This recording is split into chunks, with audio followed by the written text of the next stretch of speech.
Hi friends, இன்றைக்கி என்னென்னா நெய் மீன் குழம்பு எப்படி வைக்கிறது, வெள்ளைக்கறி வைக்கிறது. எங்கள் ஊரில் வைக்கிற ஸ்டைலு நாகர்கோவில் மாடல். டேஸ்ட் நல்லாயிருக்கும். ஃப்ரெண்ட்ஸ், நம்ம வீடியோ பிடிச்சிருந்தா லைக் பண்ணுங்கள், ஷேர் பண்ணுங்கள், கமெண்ட் பண்ணுங்கள். நம்ம சேனலை சப்ஸ்கிரைப் பண்ணி வச்சுக்கிடுங்க. மீனை கழுவி நல்லா நீட்டாக்கி வச்சுக்கிட்டு, மீனை கழுவி எப்போவுமே நம்ம கறி கூட்டும் போது தான் இருப்போம். புளியெல்லாம் பிணைஞ்சி ஊற்றோம். நான் இப்போவுமே ஃபஸ்ட்டு புளி பிணைஞ்சி ஊற்றி அதில் ஒரு 2 பச்சை மிளகா, கொஞ்சமாக கருவேப்பிலை, உப்பையும் போட்டு நம்ம நல்லா மிக்ஸ் பண்ணி மூடி வச்சிட்டோமாக்கும் அந்த மீனில் உப்பு புளியெல்லாம் நல்லா இறங்கி டேஸ்ட் நல்லாயிருக்கும். அதுக்கப்புறம் இன்றைக்கி பொரிக்கிறதுக்கு மசாலாவையும் போட்டு நம்ம அதுவும் ரெடி பண்ணிக்கிடலாம். ஏன்னா ஒரே மசாலா போடுறேன்னு நினைக்கிங்களோ, அன்றைக்கி நான் வீடியோவில் போட்டிருந்தேன். பொரிச்ச மீன் மசாலா நம்ம வீட்டிலே ரெடிமேடாக செய்து வச்சோம்னா மீன் பொரிக்கும்போது இந்த மாதிரி தேவைக்கு மசாலா மட்டும் எடுத்து போட்டுக்கிடலாம். எல்லா டப்பையுமே நம்ம திறந்துக்கிடாண்டாம். ஆனால் கீழே அந்த வீடியோ கமெண்ட் கொடுக்குறேன், நீங்கள் பார்த்துக்கிடுங்க. அது பொரிக்கைக்கு மீன் மசாலாலாம் ராவி ரெடி பண்ணி வச்சுக்கிடலாம். அதுக்கப்புறம் கறிக்கு தேவையான தேங்காய், இது வறுத்தரைக்காண்டா. நெய் மீனுக்கு இந்த மாதிரி மெத்தடில் நீங்கள் குழம்பு வச்சா டேஸ்ட் நல்லாயிருக்கும். வறுத்தரைக்காமல் தேங்காய், பச்சை தேங்காய் உண்டு. இது ஒரு 3 பேருக்கு 2 நேரம் வரையுமா நான் குழம்பு வைக்கிறேன். தேங்காய், சின்ன உள்ளி கொஞ்சம் கணிசம் போடணும். அந்த உள்ளி தான் டேஸ்ட்டு. கொஞ்சமாக கருவேப்பிலை, 1/4 ஸ்பூன் வத்தல் பொடி போட்டிருக்கேன். ஒரு 1/2 ஸ்பூன் மஞ்சள் பொடி போட்டிருக்கேன். மஞ்சள் பொடி நிறைய போடக்கூடாது, மஞ்சள் வாசம் அடிக்கும். அது கரெக்டாக போட்டால் தான் இந்த கறி நல்லாயிருக்கும். ஒரு 1/4 ஸ்பூன் மல்லிப்பொடி போட்டால் போதும். மல்லிப்பொடி நிறைய போடக்கூடாது இந்த கறிக்கு. ஒரு பேருக்கு ஒரு 1/4 ஸ்பூனு போட்டு நம்ம தண்ணி ஊற்றி நல்லா அரைச்சிக்கிடலாம்.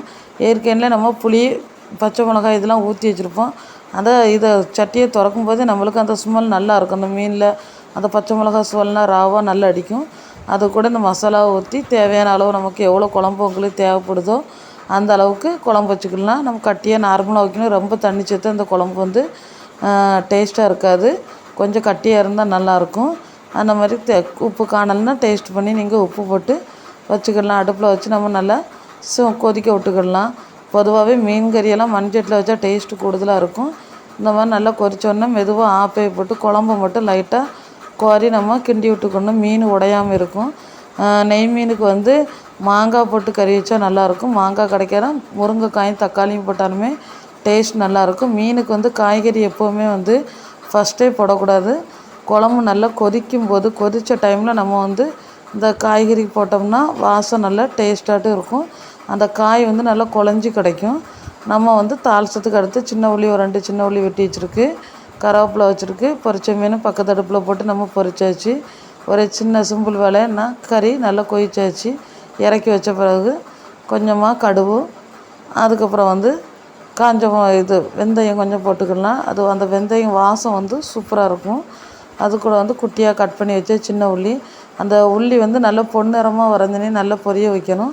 பொரிஞ்ச பிறகு வாசனைக்கு கொஞ்சம் கருவேப்பிலை போட்டு நம்ம அந்த கறியில் தூக்கி ஊற்றினோம்னா இந்த குழம்பு நல்ல டேஸ்ட்டாக இருக்கும்.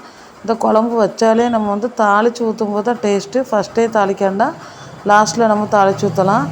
சூப்பரான ஒரு நெய் மீன் குழம்பு ரெடி ஆகிட்டு. நீங்கள் நெய் மீன் வாங்கினா இந்த மாதிரி வச்சு பார்த்துட்டு எப்படி இருக்குன்னு உள்ளதை எனக்கு கமெண்ட் பண்ணுங்கள்.